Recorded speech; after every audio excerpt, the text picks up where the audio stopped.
চ্যাটে তুমি যে চ্যাট করো সেটা সোমবারে রিপ্লাই দেওয়া হয়, কিংবা হোয়াটসঅ্যাপে তুমি যারা মেসেজ করবে সোমবারে রিপ্লাই দেওয়া হয়। তেমনি রোববারে কল করলে কল পাওয়া যায় না। এই হচ্ছে আমাদের রুলস। সোম থেকে শনি ক্লাস যেমন হয়, আমাদের স্টুডিও সোম থেকে শনি, আমরাও তো মানুষ না, তো রোববার পুরো অল স্টাফ ছুটি। তো সোমবার আজকে প্রথম সপ্তাহের প্রথম দিন, আমিও যখন অফিসে আসলাম, কাজে বসলাম, কিংবা যত কল রিসিভ করার পার্সেনরা যখন কাজে আসলো, ছেলে মেয়েদের থেকে হোয়াটসঅ্যাপ আমরা ওপেন করে দেখি এই সমস্যা, যে অ্যাপে কি সমস্যা, ক্লাস খুঁজে পাওয়া যাচ্ছে না। এবং যে কটা কল সকাল থেকে এসছে সব এই নতুন ব্যাচের ছাত্রছাত্রীরা, সব এই নতুন ব্যাচের ছাত্রছাত্রীরা, যে স্যার ম্যাথ ক্লাসের রেকর্ড খুঁজে পাইনি, ফিরোজ স্যারের আগের দিন রিজনিং হলো খুঁজে পাইনি, আলামিন স্যারের হিস্ট্রি হলো কোথায় চলে গেল। আমি টিমের সঙ্গে অধৈর্য হয়নি, খুব ধৈর্যশীল ব্যক্তি আমি, ধরে ধরে কয়েকজনকে আমি গাইড করার চেষ্টা করলাম। তারপর দেখলাম না, এ তো তাও বোঝাতে পারছি না। ইয়েস, অনেকে লিখেছে স্যার সব পাচ্ছি, ইয়েস আকাশ। তো আমি এইটাই এখন দেখিয়ে দিচ্ছি যে অ্যাপে কি সমস্যা, ক্লাস খুঁজে পাওয়া যাচ্ছে না। অ্যান্সার হচ্ছে নো প্রবলেম, কোনো ইস্যু হয়নি, কোনো ইস্যু হয়নি। তোমরা যখন অ্যাপটা ওপেন করবে, আমি এখন অ্যাপ ওপেন করব, অ্যাপ ওপেন করলে তিনটে অপশন পাও। মাই কোর্সে যাওয়ার পরে ভিউ কোর্স করলে তিনটে অপশন পাও, একটা লাইভ, একটা রেকর্ডেড, আর একটা হচ্ছে গ্রুপ। ভালো করে বুঝবে, আমি এমনি আসিনি আজকে, কি সমস্যা তৈরি হলো, আমি বললাম বুঝিয়ে না দিলে কিচ্ছু করার নেই। লাইভ যে অপশনটা, এটার মধ্যে আজকে সারাদিন বা আগামী 24 ঘন্টার মধ্যে যে যে লাইভগুলো হবে সেগুলো থাকবে। অর্থাৎ আজকে আমি সেই হিস্ট্রি পড়িয়েছিলাম, মনে আছে, পার্ট 1 পড়ালাম হিস্ট্রি, ভারতীয় সভ্যতার বিবর্তন, মেহেরগড় সভ্যতা। ওটা যদি তুমি এখন লাইভে গিয়ে খোঁজো তাহলে তুমি পাবে না, কারণ এখানে মনে রাখবে ওই লাস্ট ওয়ান ডে এর মতো ক্লাস, অর্থাৎ মোটামুটি 5টা মতো ক্লাস এখানে দেখায়। এবারে এতগুলো সাবজেক্ট, সব সাবজেক্টের ক্লাস খুঁজতে লাইভে তো থাকবে না, মানে যেই ও লাইভ হয়ে যাচ্ছে, লাইভ মানে সেই আমি হিস্ট্রির 1 নাম্বার ক্লাস করালাম, যেই লাইভ হয়ে গেল ও মুভ হয়ে রেকর্ডেড এর মধ্যে যে সাবজেক্টের ক্লাস, তার ঘর যেটা, তার বাসা যেটা, সে লাইভে ঘুরতে এসেছিল, তো তার যে ঘর, সে যদি হয় স্ট্যাটিক জিকে, তবে সে স্ট্যাটিক মানে আরাবুল স্যারের ফোল্ডারে চলে যাবে। যদি সে হয় কারেন্ট অ্যাফেয়ার্স, ও কারেন্ট অ্যাফেয়ার্স এর ফোল্ডারে চলে যাবে। যদি সে হয় পলিটি ক্লাস, তাহলে আলামিন স্যারের ফোল্ডারে চলে যাবে। বিষয়টা বুঝতে পারলাম? তাহলে আমি হয়তো 2 দিন পরে করালাম পলিটি 2 নাম্বার ক্লাস, তুমি গিয়ে লাইভে সারাদিন খুঁজলে, খুঁজে পেলে না কেন? তার কারণ হলো যেই লাইভ হয়ে যাবে ও মুভ হয়ে রেকর্ডের মধ্যে চলে যাবে। বিলিভ মি, তুমি আরো 10-20টা ইনস্টিটিউট দেখে নাও, আমরা যেভাবে পড়াবো বা তুমি ভর্তি হয়েছো, আমরা যদি 19টা ক্লাসের প্রমিস করি তোমাকে 20টা ক্লাস দেব। আমরা যদি 19টা ক্লাসের প্রমিস করি তোমাকে 20টা ক্লাসের দেব আশা করি, কিন্তু 18টা ক্লাস হবে না, মানে 1 ইঞ্চি পরিমাণ কম পাবে না, বেশি পাবে। যেভাবে তোমার গুরুরা, তোমার টিচাররা গাইড করছে, শুধু পড়ে যাও। তাহলে এটা একটা বিষয় গেল। যেই লাইভ হয়ে যাবে সে কিন্তু রেকর্ডেড এর মধ্যে আপনা আপ মুভ হয়ে যাবে, ঠিক আছে? ওই যে 1 থেকে 2 ঘন্টা প্রসেসিং হতে সময় লাগে যখন, তাই খুঁজবে না, তাই আর তোমরা রুটিনটাকে ফলো করবে। আমি আমার নিজের মোবাইল স্ক্রিন থেকে আমি 5 মিনিট সময় নেব, একটু বুঝিয়ে দেবো, কেননা প্রচুর কল আসছে, আমি জানি অনেকে বোঝো, বাট যারা বোঝে না, নতুন লার্নার, তাদেরকে বার্তা দেওয়ার এটাই আমার মাধ্যম। তো আমি মাই কোর্সে গেলাম, মাই কোর্সে এই যে তোমার ব্যাচ, তুমি ভিউ কোর্স করলে, ভিউ কোর্সে এই যে আমরা এখন লাইভ আছি তাই লাইভ দেখাচ্ছে, আবার অন্য একটা স্যার, তারপর আরেকটা স্যার, তারপর একটা স্যার আসবে, এখানে আর খুঁজে পাবে না, কারণ এখানে এই প্রিভিয়াস লাইভের 4-5টা-6টা ক্লাস মোটামুটি থাকে, এর বেশি আর থাকে না। বুঝতে পারলাম? তো তোমরা এই শুধু ঘরটাকে দেখবে, লাইভের ঘরে এই যে এইটা, এগুলো দেখার দরকার নেই, কারণ এগুলো অটোমেটিক্যালি মুভ হয়ে রেকর্ডেডে। তুমি কোনো সাবজেক্টের ক্লাস বা কোনো টপিকের ক্লাস খুঁজতে গেলে অবশ্যই রেকর্ডেড এর মধ্যে যাবে। বোঝা গেল? তো রেকর্ডেডে আমি ক্লিক করলাম, কত সুন্দর, অনেকে ক্লাস রুটিনই জানে না, কবে কি ক্লাস হয়। এই যে ব্যাচ রুটিন যখনই খুললে এখানে পরিষ্কার রুটিন দেওয়া আছে, কোন স্যারের কটা ক্লাস, যেমন আমার নিজের 60টা ক্লাস হবে, এবং এখানে পরিষ্কার লেখা আছে। আমি এটাও বুঝতে পারিনি যে কেন এমন হবে। আগের ব্যাচে 1 নম্বর ব্যাচে ডাল্টন স্যার পড়িয়েছিলেন হিস্ট্রি, আর আমি পলিটি জিওগ্রাফি পড়িয়েছিলাম। তো এই ব্যাচে প্রচুর ডিমান্ড ছিল যে আলামিন স্যার আপনি হিস্ট্রি করেন, তো আমার সেই হিস্ট্রির কন্টেন্টগুলো একদম ওয়াও হচ্ছে, তো তার পিছনে আমার বহুত মেহনত যাচ্ছে। তাই আমি ভাবলাম যে আমার যে পলিটি আর জিওগ্রাফি, তো আমি আমার সময় মতো যেই হয়ে যাচ্ছে আমি রেকর্ড আপলোড করে দেবো। মাত্র 288 ঘন্টার মতো এই ব্যাচটাতে আমরা লাইভ ক্লাস দেব, তার মধ্যে 50 ক্লাস হ্যাঁ, আমার রেকর্ড আপলোড হচ্ছে, বাকি সব স্যারের ক্লাস লাইভ, আমার নিজের হিস্ট্রিও লাইভ। এখানে পরিষ্কার লেখা, ওই যে কারণ the way of solution trusted জায়গা, নইলে এখানে হঠাৎ করে একজন আগের দিন দেখি ফোন করে বলছে ও স্যার লাইভ ক্লাস হবে বলে রেকর্ড ক্লাস কেন? এইরকম কাজ আমরা অন্তত করি না অনেস্টলি, কারণ আমার সেই রকম দরকার নেই। এখানে নিট অ্যান্ড ক্লিন পরিষ্কার লেখা থাকে যে অর্থনীতির ক্লাসগুলি সম্পূর্ণ রেকর্ডেড দেওয়া হবে প্রতি সোমবার সকাল 8:30। ডেফিনেটলি পৌঁছাচ্ছে। আচ্ছা, এরপরে ডালটন স্যার, আরাবুল স্যার ও ফিরোজ স্যারের সমস্ত ক্লাস লাইভ দেওয়া হবে, ঠিক মতো লাইভ। আর যেই লাইভ হয়ে যাবে লাইভের ঘরে খুঁজলে হবে না, ওটাকে রেকর্ডেডে চলে যেতে হবে। আর তারপরে আলামিন স্যারের ক্লাস লাইভ ও রেকর্ডেড উভয় দেওয়া হবে। মনে রাখবে আমার পলিটি আর জিওগ্রাফির ক্লাস রেকর্ড আপলোড হবে। এটা আমার ব্যাচ লঞ্চের ভিডিওই প্রথম দিনই বলে দেওয়া, হয়তো অনেকে সেটা দেখেনি বলে বুঝতে পারেনি। তো আলামিন স্যারের ক্লাস লাইভ ও রেকর্ডেড উভয় দেওয়া হবে, কারণ আমার এখন হিস্ট্রির কন্টেন্ট দেওয়া হচ্ছে, আমার এখন হিস্ট্রির কন্টেন্ট বানাতে হচ্ছে। এই জন্য আমি ভাবলাম আমি সুন্দর করে রেখেছি জিওগ্রাফি হিস্ট্রি, আমার সেটাই আপলোড হোক, সেটাই হচ্ছে, কোনো অসুবিধা নেই, মন দিয়ে যেমন হচ্ছে। আচ্ছা, এবারে হঠাৎ করে আগের দিন ম্যাথস ক্লাস ডবল আপলোড হয়েছে, তো অনেকে তো চিন্তায় পড়ে গেছে স্যার ম্যাথ ক্লাস ওদিকে 60টা ক্লাস কেন দিয়ে দিয়েছেন? ভালো করে বুঝিয়ে দাও। ম্যাথস ক্লাসে আমাদের দুজন টিচার ছিলেন, একজন ছিলেন ইমতিয়াজ স্যার আর একজন হলেন আমাদের ফিরোজ স্যার। তো তোমাদের যেমন চ্যাপ্টার ভিত্তিক লাইভ ক্লাস করানোর কথা, ফিরোজ স্যার পুরো কমপ্লিট করাবে। কি বললাম? পুরো ক্লাস লাইভ করাবে। হ্যাঁ, এবার ইমতিয়াজ স্যার তো এখন আর নেই, তাহলে ইমতিয়াজ স্যারের ক্লাস অনেকে চাই, তাহলে তার সলিউশন এই করা হলো, ইমতিয়াজ স্যারের যত যা ক্লাস সব আমরা একসঙ্গে রেকর্ড ফাউন্ডেশন আপলোড করে দিই। এই জন্য ম্যাথস দুটো, এবং ওই জন্য লাস্টে না বোঝাতে পেরে ব্যাচের ফোল্ডারেও লিখে দেওয়া হয়েছে যে এই ক্লাসটা এক্সেপশনাল ক্লাস, এই যে ম্যাথসের মধ্যে যদি চাও দেখতে পারো, না চাইলে যে ফিরোজ স্যারের যা ক্লাস হয়েছে দুটো হয়েছে, নাম্বার সিস্টেম হয়েছে পার্ট 1, নাম্বার সিস্টেমের পার্ট 2, পুরো ফিরোজ স্যার আবার করাবেন। অ্যাজ ওয়েল অ্যাজ আবার এই যে এক্সট্রা ম্যাথ, এই যে ইমতিয়াজের ফোল্ডারটা এই করে দেওয়া হলো, এক্সট্রা ম্যাথ এই ক্লাসগুলি করা বাধ্যতামূলক নয়। যার মনে হবে যে তুমি এই স্যারের ক্লাস ভালো বুঝতে পারছো, তুমি এই স্যারের ক্লাস করো। আর তন্ময় ফিরোজ স্যার দারুণ ম্যাথ ক্লাস হচ্ছে, হ্যাঁ, তো যার মনে হবে এই ক্লাসটা ভালো লাগছে সে সেটা করো। আমরা ম্যাথসের ডবল টিচারের ক্লাস দিচ্ছি, তোমরা ভর্তি হওয়ার আগে তোমরাও জানতে না যে ডবল টিচার দেবো, বাট আমি দিচ্ছি, তোমার যেটা পছন্দ। এই জন্য লেখা যে এক্সট্রা ম্যাথ এই ক্লাসগুলি করা বাধ্যতামূলক নয়। বোঝা গেল? তো এই ক্লাস এক্সট্রা ক্লাস বাধ্যতামূলক নয়।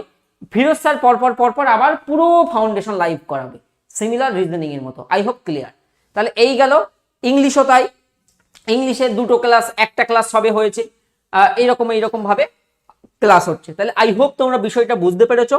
ঠিক সেই মতো যখন যা লাইভ হবে সেইভাবে পাবে। হ্যাঁ, ইকোনমি ক্লাসের কিন্তু পিডিএফ এর চিন্তায় যাবে না। আর একটা কথা বলে রাখি, তোমরা তো ব্যাচে ভর্তি হয়েছো, তোমাদেরকে তো পিডিএফ দেওয়া হচ্ছে, এটা অসুবিধা নেই, আর সব পিডিএফ অ্যাপেই থাকবে। একটা কথা একটু শিখিয়ে দিই, পিডিএফ, হ্যাঁ, পোর্টেবল ডকুমেন্ট ফরম্যাট, রাইট? তো পিডিএফ তো সব অ্যাপের মধ্যেই আছে, এই পিডিএফ এর ভরসায় যাবে না। দুদিন পর তুমি এসআই এক্সাম দেবে, তোমাকে ডেসক্রিপটিভ লিখতে হবে, তো লেখার অভ্যাসটা করবে। পিডিএফ তো তুমি পাচ্ছ, তুমি যদি প্রিন্ট করো খরচ তোমার হবে, আমার না। বাট আমি চাই একটা ছাত্র বা একটা ছাত্রী বেস্ট করুক। তুমি যদি বেস্ট হতে চাও, তোমার কাজ হচ্ছে কন্টেন্টটা লেখো, নিজে হাতে লেখো। স্যার এত লেখার সময় নেই, সময় দিতে হবে, চাকরি এমনি হয় না, সবাই দৌড়াচ্ছে একই লাইনে। নোট করবে নিজের মতো, ওই পড়া।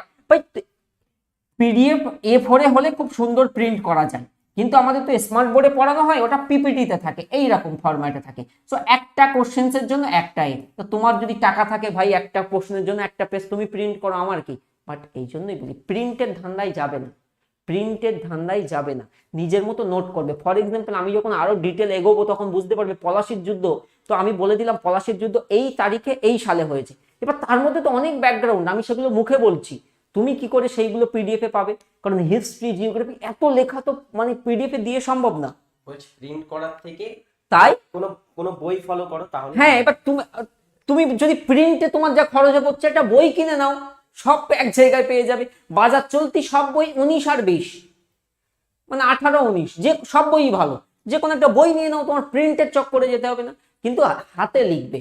আজকে কনস্টেবল আছো যারা গ্রাজুয়েট, দুদিন পর হয়তো এসআই এর ফর্ম ফিল আপ করবে, এসআই এ গিয়ে তো ওই শর্টকাট অঙ্কও চলবে না, শর্টকাট এও চলবে না, এমসিকিউ চলবে না।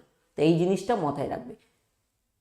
ভবতোষ রয় স্যার আমার কমেন্ট দেখতে পাচ্ছেন? সবার কমেন্ট দেখতে পাচ্ছি বাবা, সবার কমেন্ট। তো আমি বোঝাতে গেলাম তো বেস্ট হচ্ছে লেখো।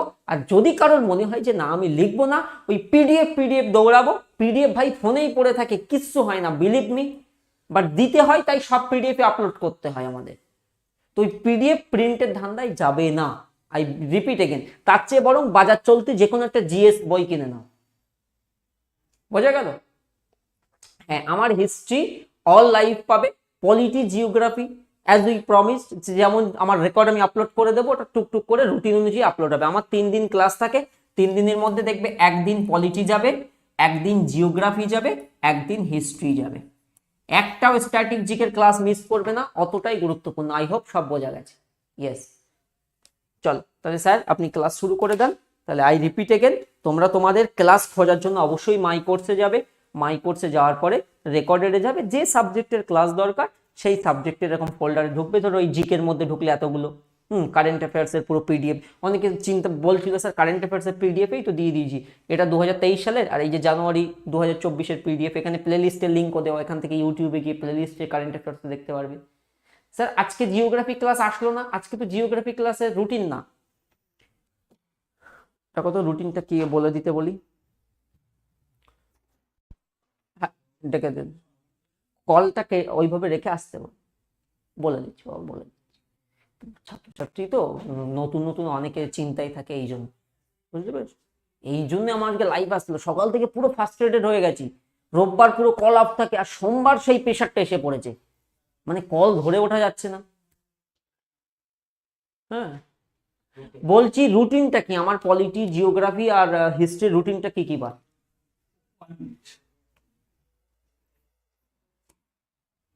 দাঁড়া, হ্যাঁ হ্যাঁ হ্যাঁ, অ্যাপে রুটিন আছে, হ্যাঁ অ্যাপে তো আছে, তাও অনেকে বুঝতে পারে না।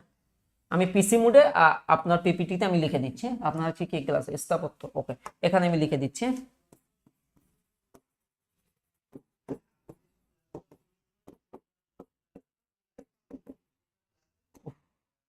আমি এমনি এমনি আসিনি, সকাল থেকে জানো কিচ্ছু খাওয়া হয়নি, শুধু কল ধরে ধরে পাগল হয়ে গেছি। কারণ রোববার অফ থাকে, সোমবার এসে সেই প্রেশারগুলো ছেলেমেয়েরা বোঝে না, নতুন স্টুডেন্ট, এবারে কি করব আমি বোঝাতে বাধ্য, নইলে ভাববে কি ব্যাপার আমি ঠকে গেলাম নাকি। এমন কোনো ব্যাপার না ভাই, বলেছি তো, যদি ডবল ম্যাথ ক্লাস দিতাম না, যদি 19টা ক্লাস থাকে 20টা ক্লাস দেবো, যদি 20টা ক্লাসের কথা হয়, যদি 100টা ক্লাসের কথা হয় 105টা দেবো, তাহলে 99টা ক্লাস হবে না। এসব নিয়ে চিন্তা করতে হবে না, তুমি শুধু পড়ে যাও। আর একসাথে যেন এই চিন্তা করো না যে স্যার সব ক্লাস আজকে দিয়ে দিন, না, সব রুটিন অনুযায়ী পরপর ধাপে ধাপে পাবে। টুয়েসডে, থার্সডে, স্যাটারডে, তাই তো? টুয়েসডে হচ্ছে জিওগ্রাফি পাবে, ঠিক টাইমে গিয়ে সিলেবাস শেষ হয়ে যাবে। থার্সডে হচ্ছে হিস্ট্রি, আর স্যাটারডে হচ্ছে পলিটি। বাস, আমি এই যা করিয়ে দেবো, এর বাইরে কিছু আসবে না, চিন্তার কারণ নেই। আর লাইভে কিন্তু সবার কমেন্ট পড়া সম্ভব না ডেসক্রিপটিভ ক্লাসে, এটা তোমরাও বুঝবে। কমেন্ট পড়তে গেলে গল্প হয়ে যাবে, যেমন একজন লিখছে একটা ক্লাস একটা কমেন্ট, তো সেই কমেন্টে রিপ্লাই দিতে গেলে গল্প হয়ে যাবে। এই জন্য আমরা লাইভে অত কমেন্টে রিপ্লাই দিই না, খুব বাধ্যতামূলক ছাড়া। তো তোমাদের আলাদা করে ডাউট ক্লিয়ারিং ক্লাস হবে, 5 থেকে 6টা বা 7-8টা চ্যাপ্টার শেষ হবে, যেই 8-10টা চ্যাপ্টার শেষ হয়ে যাবে, তারপর আমরা ডাউট ক্লিয়ারিং এর ফর্ম দেবো, সে তোমাদেরকে বলে জনসমক্ষে সবাইকে দেবো। সেই ফর্মে তুমি তোমার রোল মানে ফোন নাম্বার বসিয়ে তুমি তোমার যে ডাউট, যে সাবজেক্টে যে স্যারের বিষয়ে ডাউট, সেটা লিখে দিলে তার 3-4 দিন পর স্যার এসে তোমার নাম ধরে ডেকে ডাউট করে দেবে। বুঝতে পেরেছো? চিন্তার কোনো কারণ নেই, আমরা এতগুলো ব্যাচ করি, কোনো অসুবিধা হয় না, স্মুথলি খুব ভালোভাবে অপারেশন হবে। চলো তাহলে এটা এখানেই থাক, তাহলে ওরা পেয়ে যাবে। আচ্ছা এখানে লিখে দেন, পলিটির এখানে 12টা ক্লাস যাবে, 12টায় আমার রেকর্ড আপলোড হবে। জিওগ্রাফিতে আমার 27 রেকর্ড আপলোড হবে, আর 26 ওকে। এগুলো সব লেখা আছে ব্যাচ ব্রোশিওরে, তাও কত 26।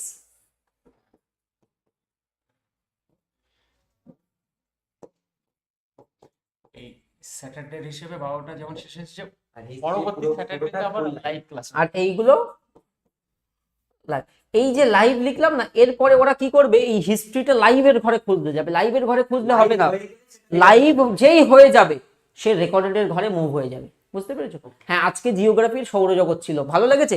সৌরজগৎ থেকে কারো কিছু ডাউট আছে? ওর বাইরে কিছু পড়তে হবে না, বিলিভ মি। এবং যে পরীক্ষা দিতে যাবে না কেন, সৌরজগতের চ্যাপ্টার এত ইম্পর্টেন্ট কি বলবো। ভালো লেগেছে, হ্যাঁ কি না? Yes, no problem. আমি জানি তো, সেইভাবেই করানো। তারপরেও যখন খামতি হবে, আমি আছি তো, আমি আছি, তোমাদের চিন্তার কারণে মন দিয়ে পড়ো। আমি তাহলে গেলাম, আর কোনো ডাউট নেই, আর বেশি কল বা এ করার দরকার নেই, ঠিক তোমরা পেয়ে যাবে, একটু ধৈর্য ধরবে। সাবর কা ফল মিঠা হতি হয়, একটা কথা আছে, সত্যি ভালো ক্লাস কিছু করো। ক্লাস খারাপ হলে বা হ্যাঁ, ক্লাসে ক্লাস doubt যদি থাকলে তোমার, বলবে সবকিছু। আমার ক্লাসে হ্যাঁ কোনো ডাউট থাকলেও বলবে, আমি বলবে। এবার লাইভে হয়তো সবসময় ডাউট সলভ করা হয় না, কারণ আমার মেন উদ্দেশ্য থাকে চ্যাপ্টারটা শেষ করা।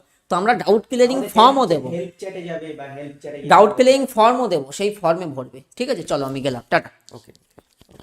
তো কেউ যেন চলে যেও না, এখানেই কিন্তু শেষ নয়, এখন শুরু হবে ক্লাস। আজকে আমার যে ক্লাসটি ছিল তোমাদের ভারতের বিভিন্ন স্থাপত্য, ভারতের বিভিন্ন স্থাপত্য শৈলীর উপর থেকে ক্লাস রাখবো। সকলে কিন্তু ক্লাসটি শেষ পর্যন্ত দেখবে, সুন্দর করে তোমাদের জন্য পিপিটি করে এনেছি এবং তোমাদের সঙ্গে ভালোভাবে আলোচনা করব। আশা করব তোমাদের ক্লাসটা বুঝতে পারবে এবং ক্লাসটা থেকে কিন্তু তোমরা অবশ্যই অবশ্যই আমি আমার মতো করে ধীরে ধীরেই পড়াবো। ঠিক আছে, আমার কি একটু পড়ানো স্পিড হয়ে যায়, অনেকে বলে। স্পিড বলতে দেখো, আমার এর পরে আরেকটা ব্যাচে ক্লাস থাকে, তো আমি এই সময়টার ভিতরে ওটা মানে কভার করতে চাই, ওই কারণে। তো আজকেও অনেকটা সময় নিয়ে নিয়েছি, ওই কারণে বেশি তোমার হচ্ছে সময় নষ্ট না করে প্রথমেই আসি একটা ব্ল্যাঙ্ক স্লাইডে, যেখানে আমরা একটু স্থাপত্য বিষয়টা সম্পর্কে জানি। স্থাপত্য, ভারতের যে স্থাপত্য, স্থাপত্য এটাকে আমরা তিনটি ভাগে ভাগ করে থাকি। এটা ঠিক হিস্ট্রির মতোই, এটাকেই তিনটি যুগ বিভাজনে ভাগ করা হয়ে থাকে। হিস্ট্রি ক্লাস আলামিন স্যারের প্রথম ক্লাস হয়তো তোমরা দেখেছো, আমিও ক্লাসটা দেখেছি, খুবই সুন্দর ক্লাস ছিল। সেখানে আলামিন স্যার দেখবে তিনটি ভাগে কিন্তু একটা তোমার যুগকে ভাগ করেছে। একটা হচ্ছে কি প্রাচীন, প্রাচীন যুগ, একটা হচ্ছে মধ্যযুগ, মধ্য, এবং আরেকটি হচ্ছে কি, আরেকটি হচ্ছে আধুনিক। তাই এই তিনটি যুগে তিনি ভাগ করেছিলেন। তো এই যুগগুলোর মধ্যে বিভিন্ন যুগে কিন্তু বিভিন্ন স্থাপত্য হয়েছিল, আমরা সেগুলো স্টেপ বাই স্টেপ সেগুলো পড়ার চেষ্টা করব। দেখো, স্থাপত্য আমরা যদি দেখি, প্রাচীন যুগ, প্রাচীন যুগের মধ্যেও আবার কয়েকটি ভাগ করেছিলেন স্যার। প্রাগ ঐতিহাসিক যুগ, তারপরে হচ্ছে সেই যুগগুলোকে আবারও বিভিন্ন ভাগ করেছিল। প্রাগ ঐতিহাসিক যুগকে আবার প্রাচীন প্রস্তর যুগ, মধ্য প্রস্তর যুগ, নব্য প্রস্তর যুগ, তাম্র প্রস্তর যুগ, দেন তোমার তিনি এসেছিলেন তোমার হচ্ছে হরপ্পান যুগে। তো এইভাবে কিন্তু যুগ আস্তে আস্তে বিভাজন হয়। তো আমরা এখানে একমাত্র এটাকে প্রাচীন প্রস্তর যুগ দেখব। প্রাচীন প্রস্তর যুগ, যে প্রাচীন প্রস্তর যুগের বা প্রাচীন যুগের মধ্যে যদি আমরা স্থাপত্য শৈলীর কথা বলি, তাহলে প্রধানত এসব শুরু হয় যখন মহাজনপদগুলো সূচনা হয়, অর্থাৎ মহাজনপদ, ষোড়শ মহাজনপদের পর থেকে যে সমস্ত স্থাপত্য, সেগুলো কিন্তু আমরা পড়ব। যেমন আমরা যদি দেখি, প্রাচীন যুগে যখন মৌর্য এবং গুপ্ত যুগের সূচনা হয়, মৌর্য এবং গুপ্ত যুগ, সেখান থেকে কিন্তু তোমার হচ্ছে মৌর্য যুগ থেকে বিশেষ করে এই স্থাপত্যর বিশেষভাবে আমরা উল্লেখ বা বিশেষ কিন্তু স্থাপত্যগুলো আমরা এই যুগ থেকেই দেখতে পাই। যেমন আমরা যদি দেখি, প্রাচীন যুগে আমরা স্থাপত্যকে আবার তিনটি ভাগে ভাগ করে থাকি। প্রাচীন যুগে যে সমস্ত স্থাপত্যগুলো হতো, সেগুলোকে আমরা আবার তিনটি ভাগে ভাগ করি বা চারটি কয়েকটি ভাগে ভাগ করি। যদি আমরা দেখি প্রাচীন যুগের স্থাপত্য, সেগুলোকে আমরা কয়েকটি ভাগে ভাগ করি। একটি হচ্ছে তোমার শিলালেখ, শিলা বা স্তম্ভ লেখে ভাগ করে থাকি এগুলোকে। তারপরে আবার ভাগ করি আমরা গুহা স্থাপত্যে ভাগ করে থাকি। তারপরে ভাগ করে থাকি আমরা এগুলোকে স্তূপ স্থাপত্যে ভাগ করে থাকি, এবং আরেকটি হচ্ছে মন্দির স্থাপত্য।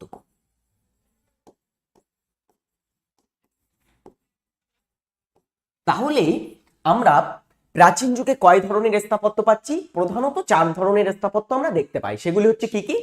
শিলালেখ বা স্তম্ভলেখ দেখতে পাই। যদি আমরা শিলালেখের যদি কিছু উদাহরণের কথা বলি, শিলালেখের উদাহরণ কি আসে? শিলালেখের উদাহরণ একটা বলতো। যেমন অশোকের 14টি মুখ্য শিলালেখ ছিল, আমরা জানি। দেন তোমার ছিল বিভিন্ন শিলালেখ, শক রাজা রুদ্রদমনের জুনাগড় লিপি। দেন হচ্ছে তোমার আরো বিভিন্ন রকম লিপি ছিল না, জুনাগড় লিপি, আইহুল প্রশস্তি। আইহুল প্রশস্তি থেকে কার সম্পর্কে জানা যায় বলো সকলে? তারপরে হচ্ছে তোমার আমরা জানতে পারি এলাহাবাদ প্রশস্তি ইত্যাদি হচ্ছে তোমার বিভিন্ন প্রশস্তি, সেগুলো কিন্তু শিলালেখের মধ্যে আসে। গুহা স্থাপত্যের মধ্যে আসে অজন্তা ইলোরা গুহা, গুপ্ত যুগে নির্মিত গুহা ছিল।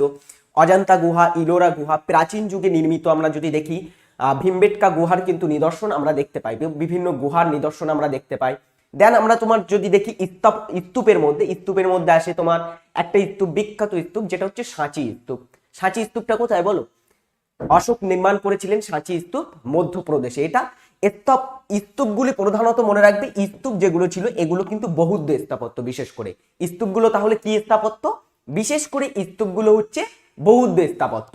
তারপরে যদি দেখি আমরা স্তূপের আরো একটা উদাহরণ, ধামেক স্তূপ। একটা স্তূপ আছে যেখানে তোমার হচ্ছে গৌতম বুদ্ধ প্রথম তার ধর্ম প্রচার করেছিলেন, সেটা হচ্ছে কোথায়? সারনাথে। সেই সারনাথে উত্তরপ্রদেশের কাছে, সেটা কিন্তু তোমার একটা স্তূপ যেটা অশোক নির্মাণ করেছিলেন। মন্দির স্থাপত্য আমরা প্রচুর মন্দির দেখতে পাই, যেমন প্রচুর মন্দিরের মধ্যে বিভিন্ন মন্দির, সেগুলো কি কি এবার আমরা একটু দেখে নেব। তারপরে মধ্য এবং আধুনিক যুগে আমরা আসবো, ঠিক আছে? তো প্রথমে আমরা প্রাচীন যুগটাকে ক্লিয়ার করব। প্রাচীন যুগ, আশা করবো ক্লাসটি তোমাদের নিশ্চয়ই ভালো লাগছে। ভালো লাগলে সকলে কিন্তু কমেন্টে জানাবে। খুব ধীরে ধীরে সুন্দরভাবে তোমাদেরকে একটু বোঝাবো। স্যার একটু লিখে দিলে ভালো হতো, লিখে এনেছি তোমার জন্য, ঠিক আছে? লিখে নয়, টাইপ করে এনেছি। দেখো এবারে আমরা একটু দেখি গুহা চিত্র। গুহা চিত্রগুলো কি? গুহা বা গুহা যে স্থাপত্য সেগুলো কি? অজন্তা গুহা, ইলোরা গুহা, এলিফ্যান্টা গুহা, কানহেরি গুহা এবং কার্ল গুহা।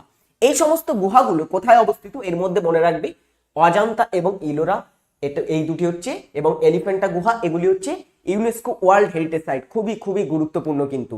তো মনে রাখবে এই কানহেরি গুহা, এলিফ্যান্টা গুহা, ইলোরা, অজন্তা গুহা এবং কার্ল গুহা, এই সমস্তগুলো কোথায় অবস্থিত? এইগুলো হচ্ছে,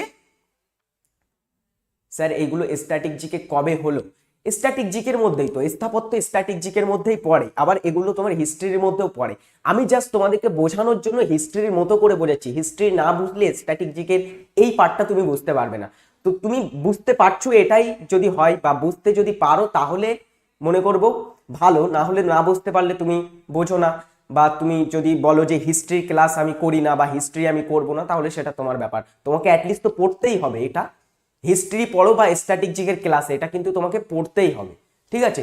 দেখো তারপরে হচ্ছে জুনাগড় গুহা। জুনাগড় গুজরাটের একটা জেলা। সেই জুনাগড় গুহা অবভিয়াসলি এটা জুনাগড়ে অবস্থিত। মাউসমাই যে একটা গুহা সেটা অবস্থিত মেঘালয়ে। বাদামি গুহা অবস্থিত কর্ণাটকে। বাঘ গুহা এবং ভীমবেটকা গুহা, ভীমবেটকা গুহাটা খুবই খুবই গুরুত্বপূর্ণ। এই বাঘ গুহা এবং ভীমবেটকা গুহা এই দুটি অবস্থিত মধ্যপ্রদেশ। উদয়গিরি এবং খণ্ডগিরি গুহা এই দুটি অবস্থিত কোথায়? ওড়িশাতে। এবং বোরা গুহা এবং ওন্দাবল্লী গুহা ইত্যাদি অবস্থিত অন্ধ্রপ্রদেশে। এই সমস্ত কিছু গুহা, যেই গুহাগুলো হচ্ছে কিন্তু কোন স্থাপত্যের নিদর্শন? এগুলো হচ্ছে প্রাচীন স্থাপত্যের কিন্তু নিদর্শন, ঠিক আছে? সুতরাং প্রাচীন স্থাপত্যের মধ্যে গুহা স্থাপত্যে আমরা উল্লেখযোগ্য দেখতে পাই অজন্তা, ইলোরা, ভীমবেটকা, বাঘ গুহা, খণ্ডগিরি গুহা প্রভৃতি। নেক্সট হচ্ছে আমরা একটু মন্দির স্থাপত্যে দেখব। এবারে আরেকটি যে চারটি ভাগ করেছিলাম তার একটি ভাগ হচ্ছে মন্দির স্থাপত্য। সেই মন্দির স্থাপত্যে প্রথমে আমরা দেখব কোণার্ক সূর্য মন্দির। হিস্ট্রির পাঠে বেশি যাব না বলে শুধুমাত্র কোথায় অবস্থিত সেইটুকুই আমি এনেছি। আর কে নির্মাণ করেছিল, কবে নির্মিত হয়েছিল ইত্যাদি তোমরা হিস্ট্রি ক্লাসে জানবে, বা হিস্ট্রির ক্লাস থেকে কিন্তু তোমরা এগুলো পড়ে নেবে। যেমন হচ্ছে কোণার্ক সূর্য মন্দির, এটা কোথায় অবস্থিত? এটা অবস্থিত অবভিয়াসলি কোণার্কে অবস্থিত, এবং সেটা ওড়িশাতে। নেক্সট হচ্ছে খাজুরাহ মন্দির। খাজুরাহ উল্লেখযোগ্য একটা মন্দির, যেটা তোমার কোথায় অবস্থিত? মধ্যপ্রদেশে। সোমনাথ মন্দির কোথায় অবস্থিত? গুজরাটে অবস্থিত হচ্ছে সোমনাথ মন্দির। নেক্সট হচ্ছে কৈলাসনাথ মন্দির। কৈলাসনাথ মন্দিরটা কোথায়? এটা হচ্ছে মহারাষ্ট্রে অবস্থিত। বৈষ্ণোদেবী মন্দির, পরীক্ষায় এই প্রশ্নটি কিন্তু এসেছে।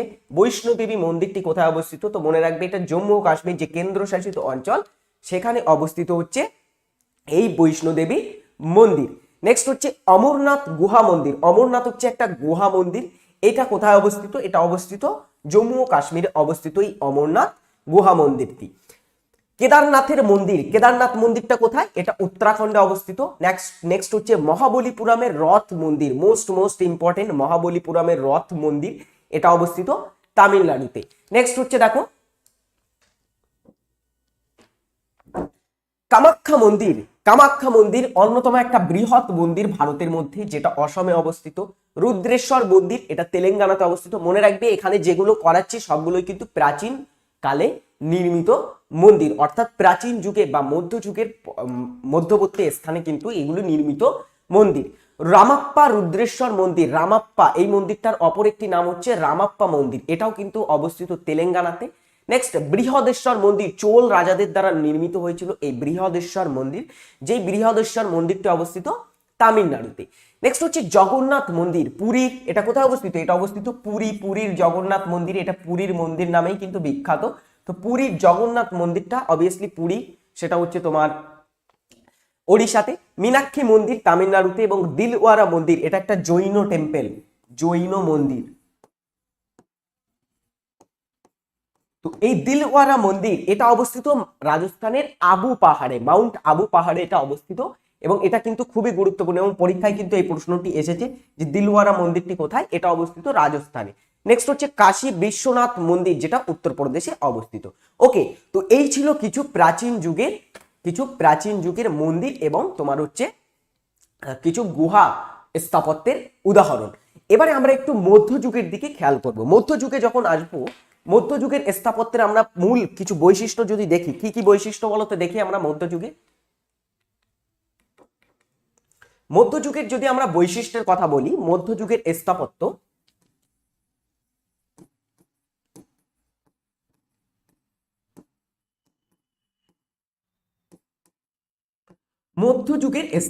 মধ্যযুগ কখন সূচনা হয় বলতো? মধ্যযুগের সূচনা হয়েছিল বলা হয়ে থাকে যখন আরবরা ভারত আক্রমণ করেছিল বা আরবরা সিন্ধু বিজয় করেছিল, তখন থেকেই সাধারণত, অর্থাৎ 700 খ্রিস্টাব্দ নাগাদ মধ্যযুগের সূচনা হয়। আরবরা কবে সিন্ধু বিজয় করেছিল? 712 খ্রিস্টাব্দে মোহাম্মদ বিন কাসিম তিনি সিন্ধু বিজয় করেন। তো এই মধ্যযুগের সূচনা হয় আনুমানিক 700 খ্রিস্টাব্দ থেকে মধ্যযুগে সূচনা হয়, এবং 1800 খ্রিস্টাব্দ বা তোমার হচ্ছে 1600 খ্রিস্টাব্দ নাগাদ পর্যন্ত তোমার চলেছিল এই মধ্যযুগ। এই মধ্যযুগে আমরা বিভিন্ন স্থাপত্য শৈলী দেখতে পাই। আগের যে স্থাপত্য শৈলী ছিল তার সঙ্গে কিছু নতুন স্থাপত্য, ইউরোপীয় ধাঁচের বা ইউরোপীয় নয়, এই যুগে প্রধানত তুর্কি, তারপরে হচ্ছে পারসি, দেন হচ্ছে তোমার আরো বিভিন্ন মঙ্গল আর অ্যারাবিক, তো বিভিন্ন তোমার হচ্ছে আরব স্থাপত্য শৈলীর কিন্তু ছাপ আমরা দেখতে পাই এই মধ্যযুগে। এই মধ্যযুগে স্থাপত্যের কয়েকটি কিন্তু যে ভাগ ছিল, স্থাপত্যের প্রধানত ভাগ যদি আমরা দেখি, মধ্যযুগে যে সমস্ত স্থাপত্য ছিল প্রধানত বাগান স্থাপত্য, যেগুলোকে বাগ বলা হতো। দেন আমরা দেখেছি এই যুগে মসজিদ, স্মৃতিসৌধ, দেন তোমার আরো তোমার এই যুগে উল্লেখযোগ্য স্থাপত্যের মধ্যে ছিল মিনার। তো প্রভৃতি হচ্ছে মধ্যযুগের কিছু স্থাপত্য। তার সঙ্গে আগের যে তোমার মন্দির স্থাপত্য ইত্যাদি কিন্তু চলে আসছিল, কিন্তু তোমার হচ্ছে ওই যে বিভিন্ন আরো যে স্থাপত্যগুলো ছিল, গুহা স্থাপত্য, দেন আরো বিভিন্ন যে সমস্ত স্থাপত্য, সেগুলো কিন্তু আস্তে আস্তে এগুলো কমে যায়। তারপরে এই যুগে আরেকটা উল্লেখযোগ্য স্থাপত্য হচ্ছে দুর্গ। কি ছিল এই যুগে আরেকটা স্থাপত্য? দুর্গ নির্মাণ। ঠিক আছে, ওকে। তো মধ্যযুগের স্থাপত্যের সূচনা আমরা প্রধানত দেখতে পাই পরবর্তীতে যখন সুলতানি যুগের শাসন শুরু হয় 1206 খ্রিস্টাব্দ থেকে। প্রথম সুলতানি যুগের যিনি শাসক ছিলেন তার নাম হচ্ছে কুতুবউদ্দিন আইবক। মনে রাখো, কুতুবউদ্দিন আইবক তিনি দিল্লিতে কুতুব মিনার তার নির্মাণ কার্য শুরু করেছিলেন। তাহলে কুতুব মিনার নির্মাণ কার্য কে শুরু করেছিলেন? অ্যান্সার হবে কুতুবউদ্দিন আইবক এটা শুরু করেন, এবং এটা সম্পন্ন করেন কি? ইলতুৎমিশ। কুতুবউদ্দিন আইবকের জামাতা ছিলেন তিনি কিন্তু এই ইলতুৎমিশ কুতুব মিনারের নির্মাণ কার্য সম্পন্ন করেন। এটা হিস্ট্রির ক্লাসে কিন্তু তোমরা পড়বে, তো সুতরাং এর বেশি ডিটেলস পড়বো না। শুধু মনে রাখবে কুতুব মিনার নির্মাণ কার্যে দুইজন ব্যক্তি ইনভলভ ছিলেন, একজন হচ্ছে কুতুবউদ্দিন আইবক, দেন তার পরবর্তী শাসক ইলতুৎমিশ। ঠিক আছে, নেক্সট হচ্ছে আড়াই দিন কা ঝোপড়া। এটা কোথায় অবস্থিত? আড়াই দিন কা ঝোপড়া এটা অবস্থিত বলা হয় আজমিরে। এটা একটা কি জানো? এটা একটা মসজিদ। আড়াই দিন কা ঝোপড়া একটা কিন্তু মসজিদ স্থাপত্য, যেটা কোথায় অবস্থিত? এটা অবস্থিত আজমির। আজমিরটা কোথায়? আজমিরটা হচ্ছে রাজস্থান, এবং এটা নির্মাণ করেছিলেন কে? কুতুবউদ্দিন আইবক। কুতুবউদ্দিন আইবক তিনি এটা নির্মাণ করেন। নেক্সট হচ্ছে কুয়াতুল ইসলাম মসজিদ বা কুব্বাতুল ইসলাম মসজিদ, পরীক্ষায় খুবই আসে যে কুব্বাতুল ইসলাম মসজিদ বা কুয়াতুল ইসলাম মসজিদটা কোথায় অবস্থিত।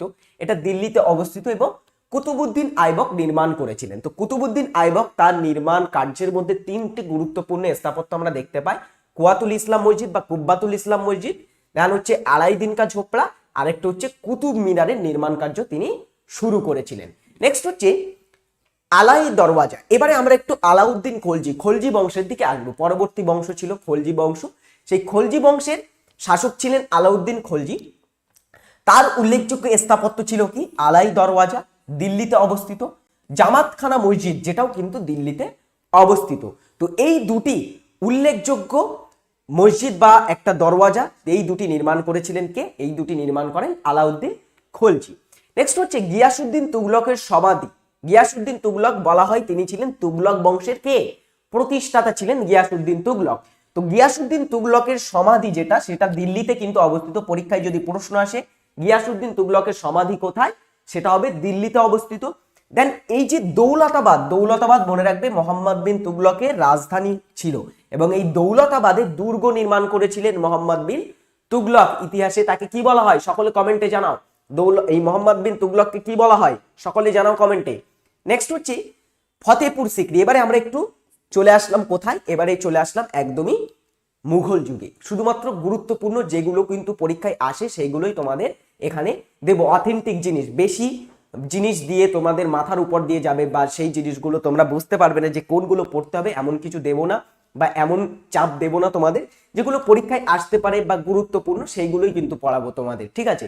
তো সকলে একটু মন দিয়ে এগুলো খাতায় নোট করার চেষ্টা করবে দ্রুত এবং একটু কিন্তু ভালোভাবে পড়ার চেষ্টা করবে। যেমন ফতেপুর সিক্রি, এটা ছিল একটা শহর। ফতেপুর সিক্রি কি একটা শহর, যেই শহরটা কে নির্মাণ করেছিল, পাগলা রাজা নামে পরিচিত ছিল একদমই। তো ফতেপুর সিক্রি যে শহর, সেই শহরটা কার শহর ছিল, আকবর তিনি কিন্তু নির্মাণ করেছিল, তার রাজধানী ছিল এই ফতেপুর সিক্রি। সেই ফতেপুর সিক্রিটা কোথায় অবস্থিত, এটা উত্তরপ্রদেশের আগ্রার অন্তর্গত ফতেপুর সিক্রি, ঠিক আছে?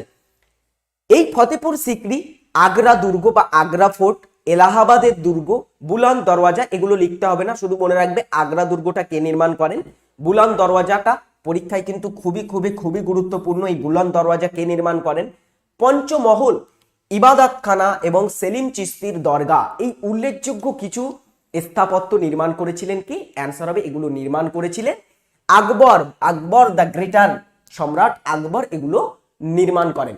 ওকে, ক্লিয়ার? এখান থেকে আশা করব এর ভিতর থেকে অন্য কিছু তোমাদের আর পড়তে হবে না, এইগুলোই মোটামুটি কোথায় অবস্থিত এবং কে নির্মাণ করেন এইগুলো পড়লেই কিন্তু এনাফ তোমাদের জন্য।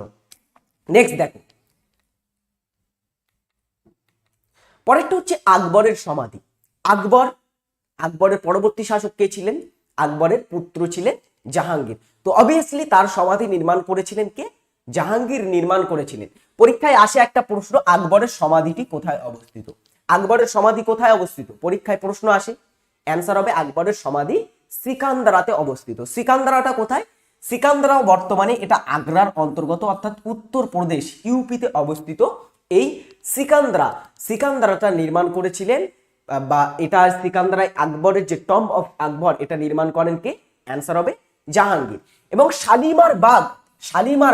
বাগ কথার অর্থ কি, বাগ কথার অর্থ হচ্ছে বৃহৎ আকৃতির বাগান।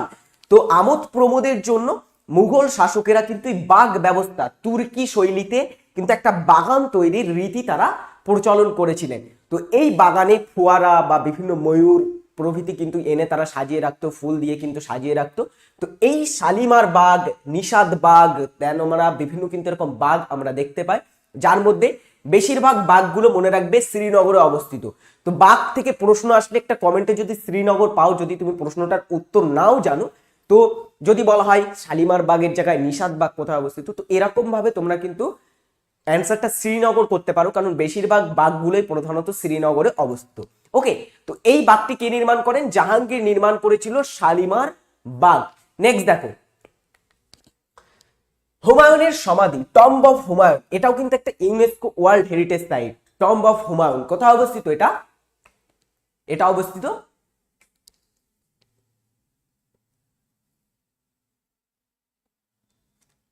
ওকে, তো এটা অবস্থিত কোথায়? এটা অবস্থিত কিন্তু দিল্লিতে। এটা নির্মাণ করেছিলেন বেগা বেগম, বা এনার অপর নাম ছিল হাজি বেগম। হাজি বেগম যিনি ছিলেন, বেগা বেগমও কিন্তু তিনি ছিলেন। তো হুমায়ুনের সমাধি নির্মাণ করেন কে? এটা নির্মাণ করেছিলেন বেগা বেগম, তার স্ত্রী। নেক্সট হচ্ছে মতি মসজিদ, তাজমহল, শীষমহল, লাল কেল্লা এবং দেওয়ানি খাস, আরেকটি ছিল দেওয়ানি আম। এই সমস্তগুলো নির্মাণ করেন প্রধানত শাহজাহান, মুঘল সম্রাট শাহজাহান বা খুররম। এই শাহজাহানকে বলা হয় থাকে কি? এই শাহজাহানকে বলা হয় দ্য প্রিন্স অফ বিল্ডার্স। কি বলা হয় শাহজাহানকে? Prince of builders. তাকে বলা হয় ভারতীয় স্থাপত্যের বা ভারতীয় যে তোমার স্থাপত্য শৈলী, তার কিন্তু উজ্জ্বল নিদর্শন, সবচেয়ে কিন্তু স্বর্ণযুগ হয়েছিল এই শাহজাহান। শাহজাহানের সময় সবচেয়ে বেশি কিন্তু স্থাপত্য শৈলী দেখা যায়। তার মধ্যে সবচেয়ে বিখ্যাত যেটা, সেটা হচ্ছে তাজমহল এবং মতি মসজিদ, লাল কেল্লা প্রভৃতি কিন্তু খুবই খুবই গুরুত্বপূর্ণ। লাল কেল্লা দিল্লিতে অবস্থিত, দেওয়ানি খাস, দেওয়ানি আম, তো ইত্যাদিগুলো কি কি?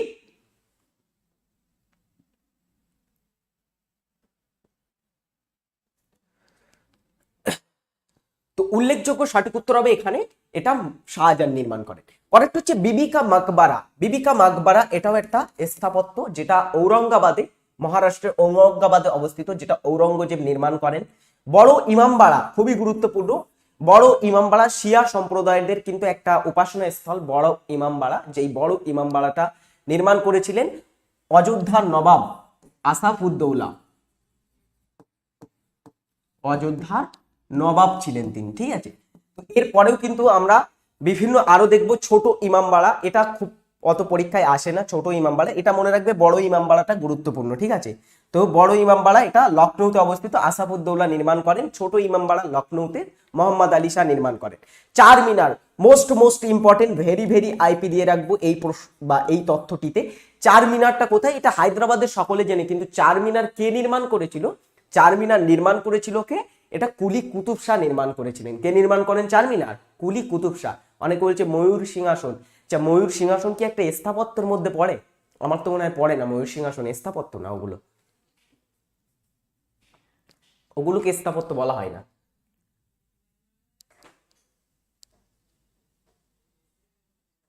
নেক্সট দেখো, নেক্সট হচ্ছে আম্বার দুর্গ।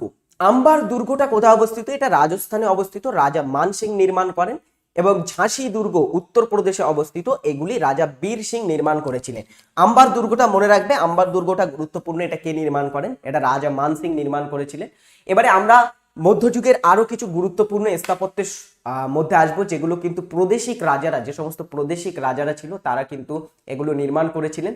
যেমন আমরা যদি দেখি তোমার এখানে আদিনা মসজিদ, এটা পরীক্ষায় এসেছিল। আদিনা মসজিদ কে নির্মাণ করে? সিকেন্দার শাহ। সিকেন্দার শাহ ছিলেন আদিনা মসজিদের নির্মাতা। এটা কোথায় অবস্থিত বলো সকলে? আদিনা মসজিদ পান্ডুয়াতে অবস্থিত না?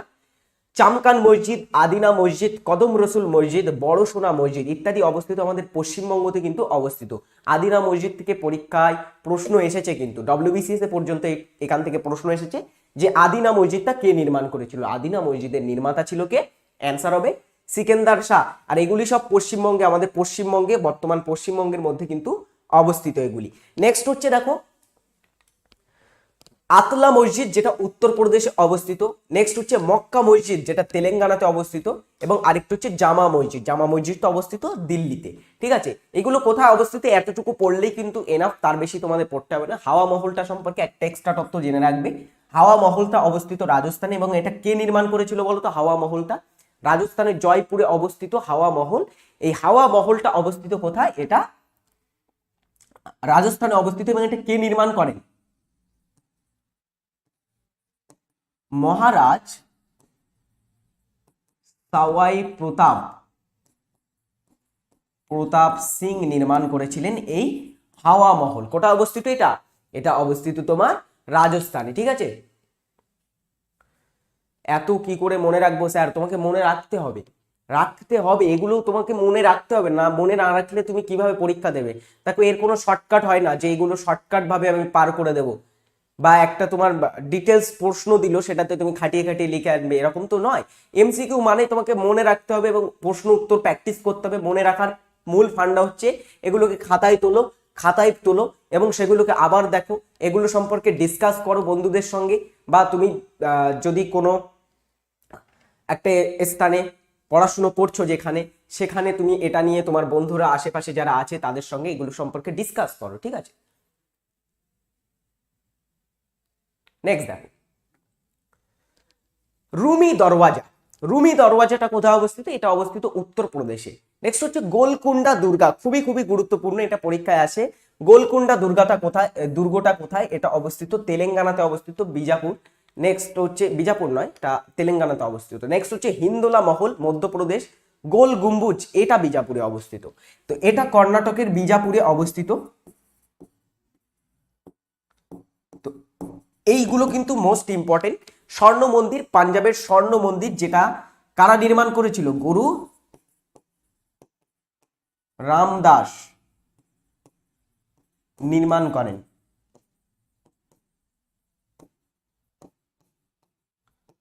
গুরু রামদাসকে এই স্বর্ণ মন্দির নির্মাণ করার জন্য আকবর, মুঘল সম্রাট আকবর, তিনি জমি প্রদান করেছিলেন এবং গুরু রামদাস তার জন্য কিন্তু এই স্বর্ণ মন্দির, পাঞ্জাবের স্বর্ণ মন্দির, এটা হচ্ছে তোমার শিখ ধর্মাবলম্বীদের একটা কিন্তু গুরুত্বপূর্ণ স্থান, সেটা নির্মাণ করেন।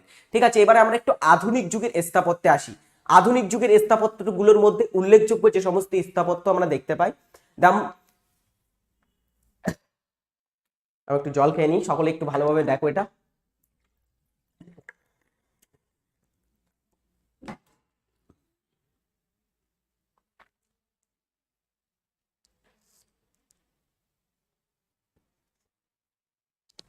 দেখো এগুলো তোমাদের রিলেট করে পড়তে হবে। আমি এখানে তোমাদের আজকে পড়াচ্ছি স্থাপত্য, এগুলো তোমার হিস্ট্রি ক্লাসে স্যার বা যখন এমসিকিউ প্র্যাকটিস করাবে তখন কিন্তু এগুলো করাবে। হিস্ট্রি বা যখন কেউ তোমার হচ্ছে জিওগ্রাফির ক্লাস করাবে তখন কিন্তু এগুলো পড়াবে, যে হাওড়া ব্রিজ কোথায় অবস্থিত, কলকাতা হাইকোর্ট তোমরা পড়তে পারো তোমার পলিটির ক্লাসে। তো ইত্যাদি তোমাদের রিলেট করে কিন্তু পড়তে হবে, একসাথে রিলেট করে। একদিন এগুলো পড়ে বুঝতে পারবে না, এগুলো কিন্তু স্ট্যাটিক জিকে মানে সবগুলোর সাথে রিলেটেড এই প্রশ্নগুলো, ঠিক আছে। এটা আলাদা কিছু না, এগুলো অন্যান্য হিস্ট্রি এবং অন্যান্য তোমার হচ্ছে টপিকের সঙ্গে এগুলো রিলেট করে তোমাদের পড়তে হবে। নেক্সট দেখো, সবগুলোই যে আমি এখানে করে দেবো এরকম কোনো ব্যাপার নয়। এই যে এগুলো তোমাদের অন্যান্য জায়গায় আবার অন্যান্যভাবে তোমরা পড়তে পারো। হিস্ট্রি ক্লাসে এগুলোর একটু সাল সম্পর্কে জেনে নিলে কারো কাছ থেকে, বা তোমার হচ্ছে স্যার নিশ্চয়ই ক্লাস রাখবে এগুলোর উপর থেকে। আমার স্ট্যাটিক জিকে থেকে যে সমস্ত প্রশ্নগুলি আসে সেগুলো হচ্ছে এই তোমার হচ্ছে কোথায় অবস্থিত, কে নির্মাণ করেন, এর থেকেই প্রশ্ন আসে। কবে তৈরি হয় এগুলো স্ট্যাটিক জিকের প্রশ্ন নয়, ওগুলো হিস্ট্রির পার্টে চলে যাবে তখন। ওকে,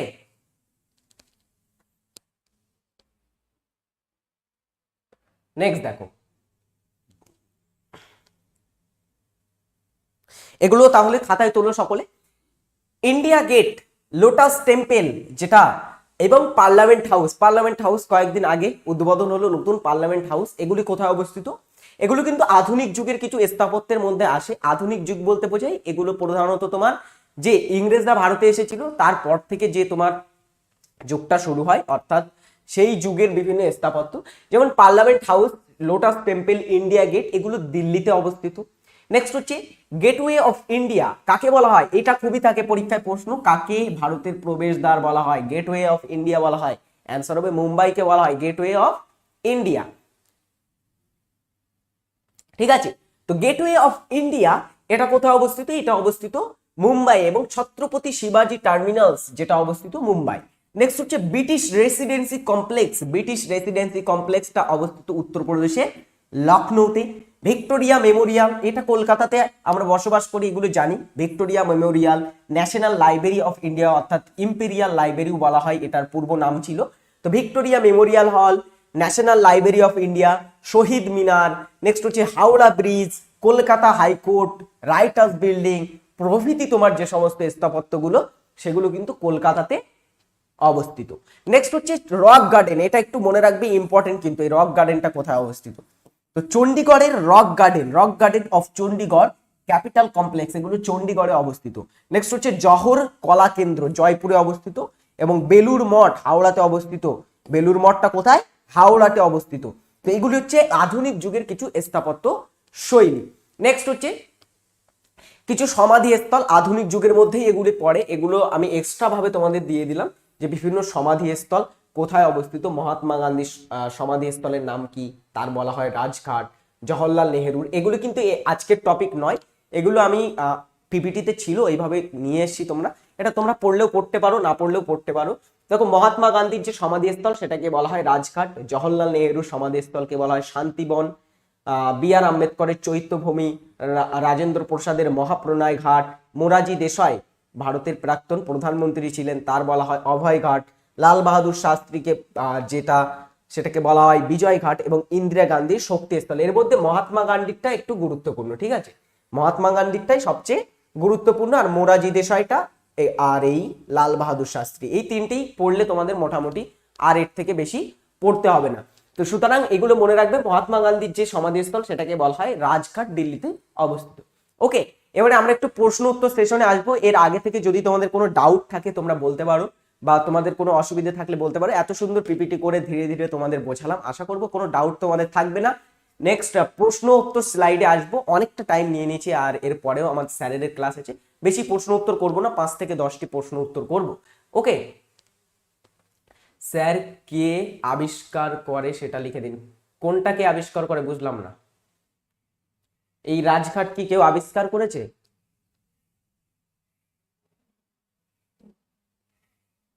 সব পিডিএফ পাবে, যারা প্রথম যুক্ত হচ্ছে তারা কিন্তু বুঝতে পারছো না, সব কিছুর পিডিএফ পাবে, পিডিএফ সব কিছুর পাবে। পিডিএফ নিয়ে তা কি করবে তুমি বলো? পিডিএফ নিয়ে প্রিন্ট করবে? স্যার আলামিন স্যার প্রথম থেকে এতক্ষণ কি বললো, প্রিন্ট করে ওটার মোবাইলেই থাকে। অ্যাজ এ স্টুডেন্ট, আমি যখন স্টুডেন্ট ছিলাম তখনই কিন্তু আমি ওই যে আমার যে পিপিটি, যে ফটো যেগুলো আমি নিতাম পড়ার জন্য, সেগুলো মোবাইলেই থাকতো, ওইভাবে পড়ে থাকতো, কেউ একবার খুলেই দেখে না। এগুলো আমার পার্সোনাল এক্সপিরিয়েন্স, এটা আমি জানি, ঠিক আছে। নেক্সট দেখো, প্রথম প্রশ্নের উত্তরটা করো সকলে, প্রথম প্রশ্নের উত্তর করো। পঞ্চমহল কোথায় অবস্থিত? আরে এই ক্লাসে না না দেখলে সবকিছুর কিন্তু পিডিএফ পাবে এমন কথা নয়, বলে দিচ্ছি। মাঝে মধ্যে কিন্তু তোমাদের টেস্ট করার জন্য কেমন পড়াশোনা করছো, এই তুমি আমাদের এখানে ভর্তি হয়েছো, সেটা কিন্তু আমাদের দায়িত্ব। তোমরা কেমন পড়াশোনা করছো তোমাকে তৈরি করে দেওয়া, ওটা আমাদের দায়িত্ব। সুতরাং আমরা তোমাদের টেস্ট করার জন্য কিন্তু মাঝে মধ্যে পিডিএফ আপলোডও না করতে পারি, ঠিক আছে, যে কেমন পড়াশোনা করছো। কারণ পিডিএফ এর উপরে কোনো ভরসা করো না, পিডিএফ কখনো আপলোড হতেও পারে, না হতেও পারে, পিডিএফ এর উপর ভরসা করো না। ক্লাস মেন ফোকাস কি? মেন ফোকাস হচ্ছে ক্লাস দেওয়া তোমাদের। ক্লাসটা দেখো, ক্লাসটা একবার না হলে দুবার দেখো, ঠিক আছে, ক্লাস দেখে লেখো, ক্লাস দেখে বোঝো, এটাই তোমাদের বেস্ট হবে, বেটার হবে। ভুল অ্যান্সার করো না। এই যে তুমি এখানে অপশন অ্যান্সার কি হবে? পঞ্চমহল কোথায় অবস্থিত? অ্যান্সার হবে এটা অবস্থিত আজমির। কে বলছে? এটা হবে ফতেপুর সিকরি। পঞ্চমহল কে নির্মাণ করে? আকবর নির্মাণ করেছে। সো রিলেটেড মনে রাখবে, আকবরের নির্মিত যে সমস্ত তোমার ঐতিহ্যবাহী বিভিন্ন তোমার স্থাপত্যগুলো, সেটা প্রধানত বেশিরভাগটাই অবস্থিত ফতেপুর সিকরি। পঞ্চমহল, ইবাদতখানা, দেন আরো বিভিন্ন তোমার হচ্ছে বুলন্দ দরওয়াজা, তো প্রভৃতি অবস্থিত কোথায়? এগুলি অবস্থিত ফতেপুর সিকরিতে, ঠিক আছে। নেক্সট দেখো, বিখ্যাত নেক চাঁদের রক গার্ডেনটি অবস্থিত কোথায়? ডব্লিউবিসিএস এর প্রিভিয়াস ইয়ারের প্রশ্ন, ভুল করো না কেউ জানো এটা। সেটা কি হবে? বিখ্যাত নেকচাঁদের রক গার্ডেন। নেকচাঁদ একজন ব্যক্তি ছিলেন যিনি কিন্তু রক গার্ডেন তৈরি করেছিলেন। তো বিখ্যাত এই নেকচাঁদের রক গার্ডেন, একটু আগে বলেছি রক গার্ডেনটা অবস্থিত কোথায়? এটা অবস্থিত অবভিয়াসলি চণ্ডীগড়ে। এবং এটার নির্মাতা কে ছিলেন? তিনি ছিলেন এই নেকচাঁদ ছিলেন এটার নির্মাতা। আমি এখানে লিখে দিচ্ছি নেকচাঁদ, তিনি হচ্ছেন নির্মাতা ছিলেন এই রক গার্ডেনের। নেক্সট হচ্ছে মুঘল সম্রাট হুমায়ুনের সমাধি কোথায় অবস্থিত? সমাধি কোথায় অবস্থিত? মুঘল সম্রাট হুমায়ুনের সমাধি কোথায় বলো সকলে? ইউনেস্কো ওয়ার্ল্ড হেরিটেজ সাইটের একটা ক্লাস রাখবো, সেই দিন তোমাদের কিন্তু একদমই বুঝিয়ে দেবো। এই যে একটু আগেই তোমাদের করালাম, ভালোভাবে ক্লাস দেখো না, শুধু কমেন্টে এসে বলো স্যার আমার কমেন্ট দেখতে পাচ্ছেন, আমার তোমার হচ্ছে ই করে দেন, ওই করে দেন। ক্লাস দেখো না, একটু আগেই বলেছি মুঘল সম্রাট হুমায়ুনের সমাধি কোথায়? দিল্লিতে অবস্থিত। বেগা বেগম বা হাজি বেগম নির্মাণ করেন, বেগা বেগম নির্মাণ করেন, ঠিক আছে। এই করে দিন, ওই করে দিন, উত্তর করো। এই ম্যাক্সিমাম দেখছে এগুলো ভুল করছে। নেক্সট দেখো, বড় ইমামবাড়া কে নির্মাণ করেন? এটা যেন ভুল করো না, এটা কিন্তু করে দিয়েছি। বড় ইমামবাড়া কোথায় অবস্থিত? এটা লখনৌতে অবস্থিত, লখনৌ অবস্থিত। আবার লিখে দিচ্ছি, যারা লিখতে পারো না আবার লেখো। বড় ইমামবাড়া কোথায় অবস্থিত? লখনৌতে অবস্থিত। এবং বড় ইমামবাড়া কে নির্মাণ করেছিলেন? অযোধ্যার শাসক এই আসাফউদ্দৌলা, তিনি এটা নির্মাণ করেছিলেন। নেক্সট হচ্ছে রুদ্রেশ্বর মন্দির কোন রাজ্যে অবস্থিত? রুদ্রেশ্বর, রামাপ্পা রুদ্রেশ্বর মন্দির, একদমই দেখো মন্দির নিয়ে যখন পড়াচ্ছিলাম তখন বলেছিলাম রামাপ্পা রুদ্রেশ্বর মন্দির। সো সুতরাং এগুলো তুমি লিখবে যত তোমার মাথায়, মনে করো তুমি যদি 10টা অক্ষর লেখো না, 10টা অক্ষরের মধ্যে 5টা অক্ষর হলেও তোমার মাথায় কিন্তু এগুলো জমে যাবে বা মাথায় কিন্তু থেকে যাবে, ঠিক আছে? তো লেখা প্র্যাকটিস করো। রুদ্রেশ্বর মন্দির কোথায় বা কোন রাজ্যে অবস্থিত? এগুলি অবস্থিত হচ্ছে তেলেঙ্গানাতে অবস্থিত। ওকে, নেক্সট, কুতুব মিনারের নির্মাণ কার্য কে সম্পন্ন করেন? একদমই 100% যতজন দেখছো একদমই ভুল করবে না এটা, ঠিক আছে? একটাও যদি অন্য কিন্তু এই অন্য উত্তর যেন না আসে, সকলে কিন্তু সঠিক উত্তর করবে।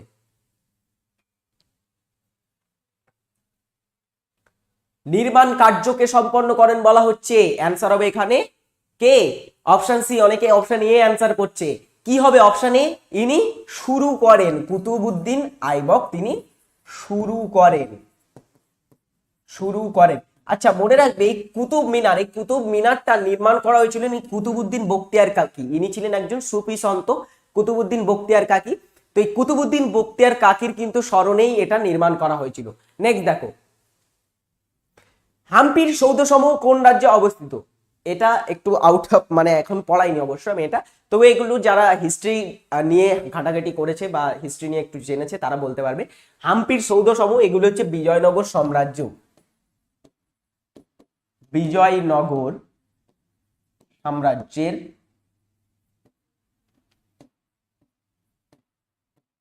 সাম্রাজ্যের রাজধানী ছিল এটা।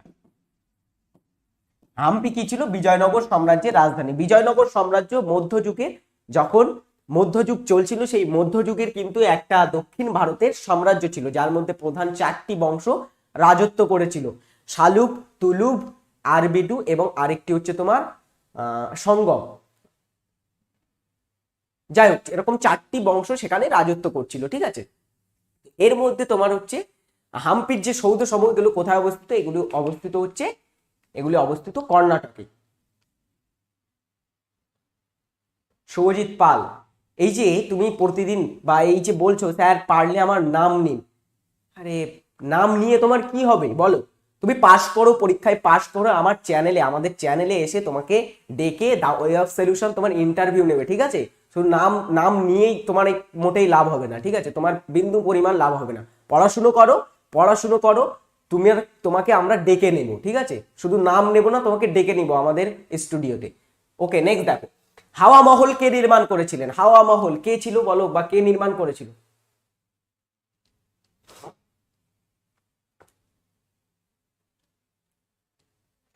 অ্যান্সার হবে কে নির্মাণ করেন হাওয়া মহল? অ্যান্সার হবে মহারাজ সওয়াই প্রতাপ সিং হাওয়া মহল নির্মাণ করেছিলেন। কোথায় নির্মাণ করেন? রাজস্থানের জয়পুরে। নেক্সট হচ্ছে আদিনা মসজিদ কে নির্মাণ করেন? আদিনা মসজিদটা কে নির্মাণ করেছিল বলো সকলে? আদিনা মসজিদের নির্মাতা কে ছিল?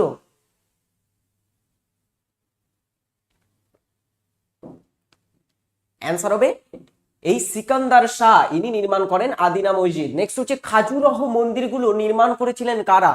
খাজুরাহ যে মন্দির আছে, খাজুরাহ মন্দিরগুলো কোথায় বলতো? এগুলো কোন রাজ্যে? একটু আগেই কিন্তু তোমাদের পড়িয়েছি। এটা রাজ্য কোন রাজ্যে? অবস্থিত খাজুরাহ মন্দিরগুলো কোথায় অবস্থিত? এগুলি অবস্থিত মধ্যপ্রদেশ রাজ্যে অবস্থিত, ঠিক আছে?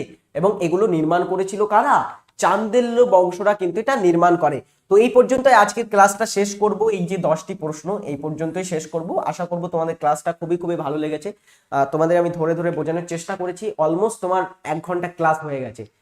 সো সকলেই যারা ক্লাসটি শেষ পর্যন্ত দেখলে, সকলে কিন্তু ভালোভাবে এটা পড়ার চেষ্টা করবে এবং যেগুলো তোমাদের করিয়েছি, যতটা ক্লাসটা না বুঝতে পারলে আরো একবার ক্লাসটা তোমরা দেখার চেষ্টা করো, ঠিক আছে? টাইম দিতে হবে, টাইম না দিলে কিন্তু কিছু হবে না। একটু টাইম দিতে হবে এই ক্লাসগুলোর পিছনে। যদি তুমি ভাবো আমি ফাঁকি মেরে পাস করে যাব, তো মনে করো তোমার মতো ক্যান্ডিডেট প্রচুর আছে ওরকম, ঠিক আছে? হার্ডওয়ার্ক করো, যত হার্ডওয়ার্ক করবে তত কিন্তু পারফেক্ট হবে তুমি। সো বেশি মোটিভেশন আমি দেবো না তোমাদের কাছেই। পড়ার বিষয়টা সেলফ মোটিভেশনই কিন্তু সবচেয়ে বড় মোটিভেশন। কেউ মোটিভেশন দিয়ে তুমি যতক্ষণ না পর্যন্ত মনে করবে না যে আমি কিছু একটা করতে চাই, ততক্ষণ কেউ তোমাকে বলে কিন্তু কিছু করাতে পারবে না। ওকে, সো ক্লাসটি এখানেই শেষ করব। যারা ক্লাসটি শেষ পর্যন্ত দেখলে, পরের দিন কিন্তু আবার তোমার একটা ক্লাস থাকবে, সেই ক্লাসে সকলে যুক্ত হবে। আশা করবো পরের দিনের ক্লাসটাও খুবই ভালো হবে। এখানেই ক্লাসটি শেষ করছি, সকলে ভালো থাকবে, টাটা।